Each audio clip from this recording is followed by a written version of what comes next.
They went on social media asking for you to buy tickets as a consumer of their product. I'm not sure Caitlin Clark's going to be on this team. God, if you own this team, you better wake up.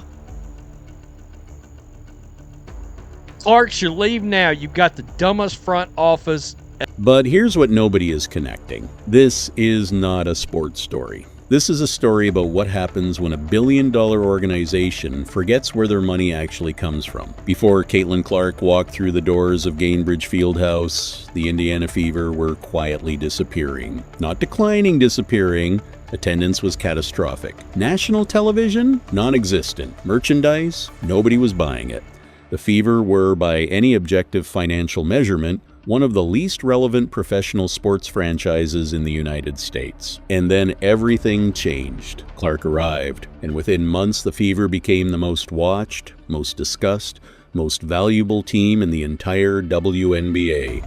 Sellout crowds in every city. Games relocated to NBA arenas because the demand was simply too large for the original venues. Jersey sales that shattered records within hours of going live. A franchise that was once begging people to show up for free was now sitting on a season ticket wait list, a position so rare in professional sports that teams spend decades trying to manufacture it.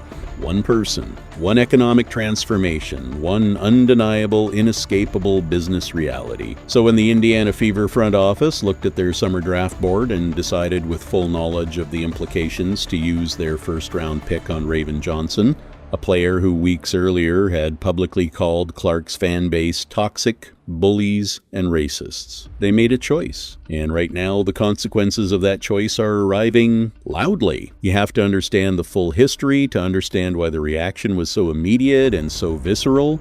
Raven Johnson and Caitlin Clark are not strangers. Their rivalry goes back to the 2023 Final Four, when Clark famously waved Johnson off at the three-point line, daring her to shoot in a moment so confrontational, so electric, that it went viral instantly and carved out a fierce, competitive narrative between them that the basketball world never forgot. But this is not about basketball anymore. Weeks before the 2026 WNBA draft, Johnson went on a widely circulated podcast and labeled Clark's supporters using some of the most incendiary language you can deploy in the modern sports media landscape. She called them toxic, she called them bullies, she accused them of racism. Now, whether you agree with her characterization, whether you think there's validity to her concerns, whether you believe the criticism directed at her over the years has crossed lines, is entirely beside the point from a business standpoint. From a strictly corporate marketing perspective, you do not draft with a first-round pick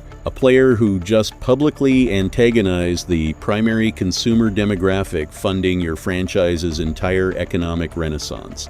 That is not a value statement, that is not a cultural critique, that is just bad business. But the draft pick was the spark. The gasoline came from head coach Stephanie White. At the post-draft press conference, White was asked a simple question: how will the guard rotation work? What followed was one of the most damaging press conference answers in recent WNBA memory, not because of what was said, but because of what was not said. White described Ty Harris as a combo guard. She described Caitlin Clark as a player who can play on and off the ball. She called Raven Johnson a true point guard who thrives with the ball in her hands. And then, extraordinarily, she concluded by noting that all this new guard depth would allow Kelsey Mitchell to rest. Let that sink in. The head coach of a professional basketball team, standing at a live press conference microphone, just outlined a tactical vision where the greatest offensive playmaker in the history of women's basketball, a player who has shattered assist records,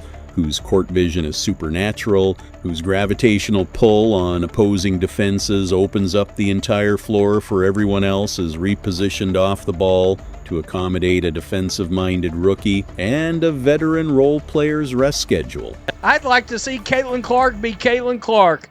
Not happening on this team with this coach and with this front office. Great, another year of Stephanie White sabotaging the face of the league. Here is where the story stops being about basketball and becomes about economics. The Indiana Fever had something almost no sports franchise on earth can claim: a genuine, organic season ticket waitlist. That means consumer demand exceeded available supply. That is the dream position. Franchises spend decades building toward that kind of market power. The front office destroyed it in about 72 hours. Since the draft, season ticket renewals have reportedly stalled. Fans on the wait list, fans who were already in line to give the Fever their money, are now refusing to purchase when called by ticket representatives. The secondary ticket market, which was a booming economy of premium resale prices for Fever games just months ago, has started freezing. Demand is evaporating in real time. And here is the part that reveals exactly how panicked the organization has become. The Indiana Fever are now sending out desperate marketing emails, promotional group packages, social media appeals. They are begging the same organization that made the choice to draft a player who insulted their core customer base, the same coaching staff that spent a live press conference dancing around the single question the fan base needed answered. They are now asking those exact fans, the ones their rookie publicly labeled as bullies and racists, to come back, open their wallets, and buy premium courtside seats to fund a $7 million salary cap.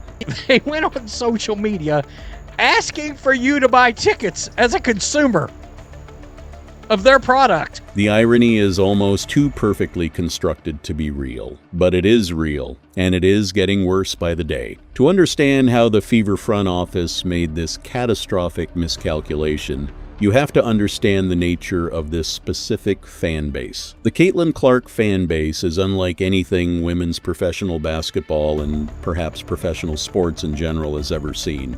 It is massive. It is fiercely organized. It is passionate to a degree that borders on movement-level intensity. But most importantly, it is loyal to her. Not to the Indiana Fever organization, not to the WNBA as an institution, not to women's basketball as a concept, to her, specifically and exclusively. Many of these fans did not grow up watching the WNBA. They do not have the kind of unconditional, generational loyalty that an NFL fan has to the Dallas Cowboys through losing seasons, draft busts, and regime changes. They came to this sport because of one specific person. And if that person is not being protected, prioritized, and maximized, if she is being diminished, repositioned, or disrespected by her own coaching staff, those fans will close their wallets and walk away from the sport exactly as fast as they arrived. General Manager Amber Cox and President of Basketball Operations Kelly Krauskopf appear to have operated under a fatal assumption that the demand was for the Indiana Fever logo, that fans would cheer for the laundry regardless of what decisions were made at the front office level. They were wrong, and the market is now correcting that misunderstanding with brutal efficiency.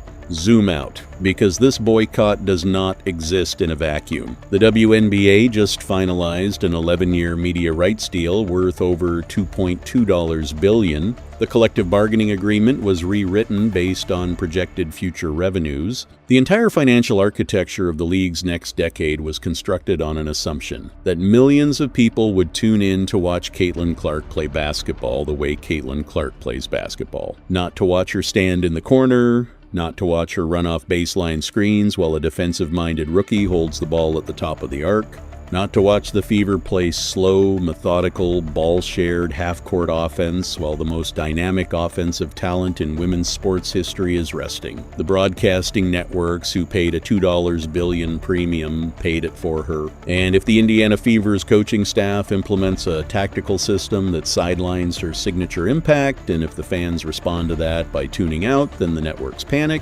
the advertisers pull back, the league's projected revenue model starts cracking. The Fever front office is not just gambling with their own franchise. They are gambling with the financial foundation of an entire league that has waited decades for a moment like this. A warning shot. That is exactly what this is. And warning shots, by their nature, escalate if the message is not received. The answer is not complicated. The Indiana Fever do not need a marketing consultant. They do not need a new promotional email campaign or a cleverly packaged group discount. They do not need a social media strategy or a PR firm. They need 6 words. Caitlin Clark is our point guard. Not, She can play on and off the ball. Not, our guard depth gives us versatility. Not, the coaching staff has a vision for the rotation. 6 words. Unambiguous, non-negotiable. Said on camera, directly into the lens, by Stephanie White herself before training camp opens. Because right now, the silence on that specific question is not neutral. Silence, in this specific context, communicates everything the fans already fear.